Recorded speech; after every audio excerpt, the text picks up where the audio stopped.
아니 나도 모르게 내 의지와 전혀 상관없이 위험상에 올라와 있는 경우가 얼마나 많이 있냐 이거죠. 우리가 살다 보면. 그랬을 때는 이렇게 톡 쳐주는 사람이 필요하다는 거죠. 이쪽으로. 그 사람을 누구라고 하느냐? 귀인이라고 합니다. 귀인. 나에게 귀한 사람. 여러분 우리 주변에 귀인이 몇 명이나 있습니까? 귀인이 많습니까? 나를 해롭게 하는 악인이 더 많습니까? 그거요. 많고 적음이 문제가 아닙니다. 한 명만 더 있으면 됩니다. 나를 응원해주는 한 명만 더 있으면 그 사람이 귀인이고 나는 성공하는 쪽으로 별로 힘 안 들이고 할 수도 있는 찬스가 온다는 거죠. 너도 나도 귀인을 찾아다닙니다. 나를 도와줄 사람 누굴까? 이 위기 시대에 과연 누가 나를 도와줄 것인가? 나의 귀인은 누구일까? 예전에 인맥 만들기 모임이 성행했었습니다. 여기저기서.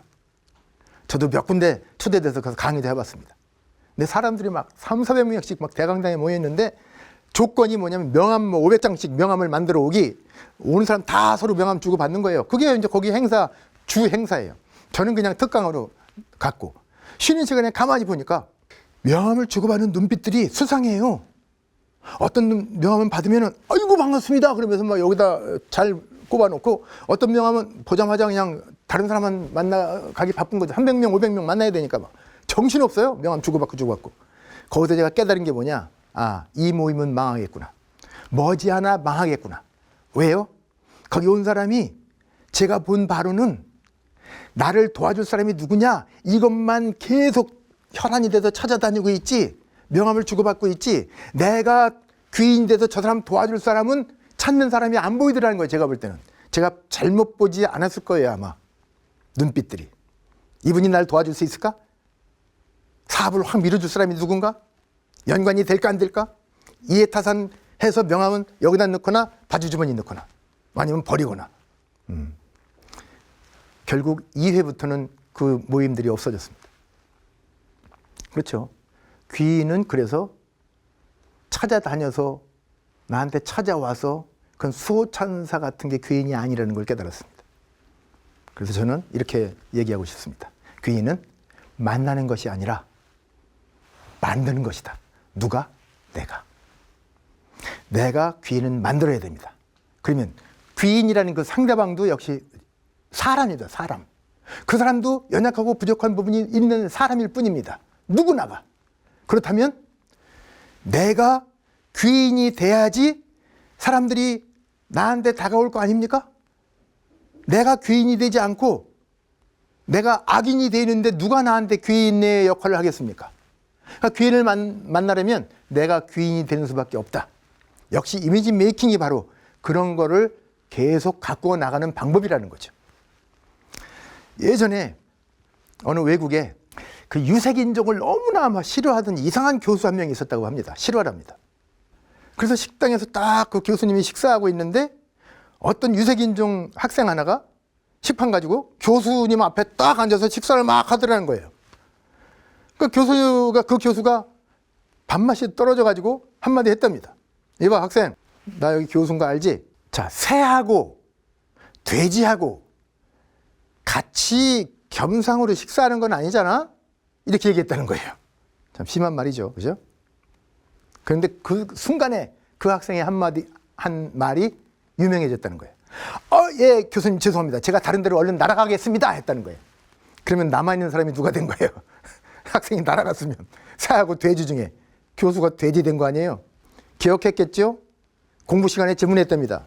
저기 있는 학생, 자네 길을 가는데 돈자루가 있고 지혜가 가득 담긴 두 자루가 있다면 학생 같으면 어느 자루를 택할 거야? 물어봤다는 거예요. 질문.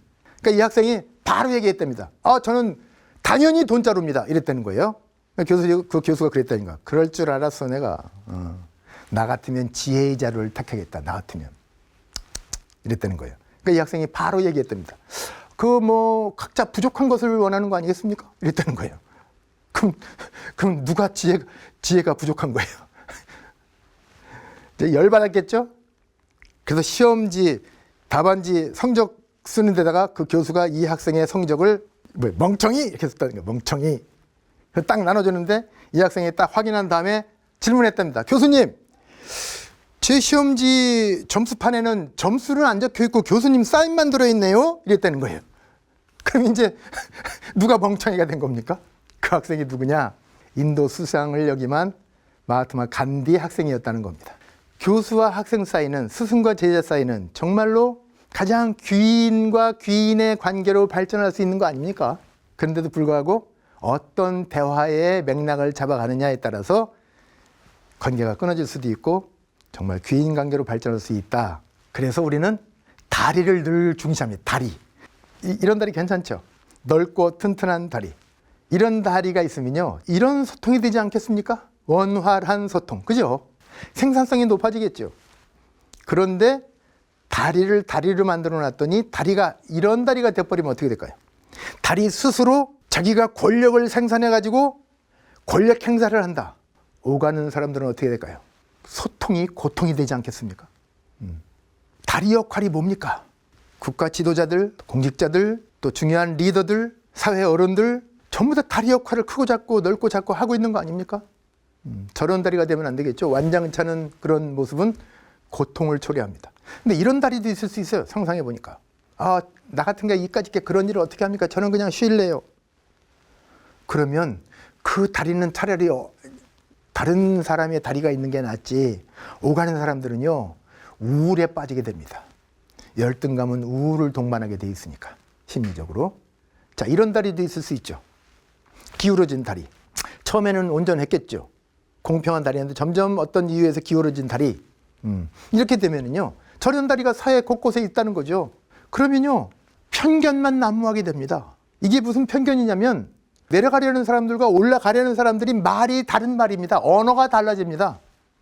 주장하는 바가 전혀 다릅니다. 상대방을 전혀 인정하지 못합니다. 그러니까 내 말만 하게 됩니다. 가끔씩 이렇게 여야 토론할 때도 보면 정말 중요한 토론, 정책 토론도 많이 있는데 간혹 가다가 국민들이 인상 찌푸리게 하는 토론이 우리나라 말고 외국 토론에서 많이 보여지지 않습니까? 편견 소통입니다. 좀처럼 바뀔 수가 없는 대화입니다. 그 대화는 차라리 잡음이라서 안 하는 게 낫다는 거죠. 자, 이런 다리도 있습니다. 비좁은 다리. 너무 비좁아요.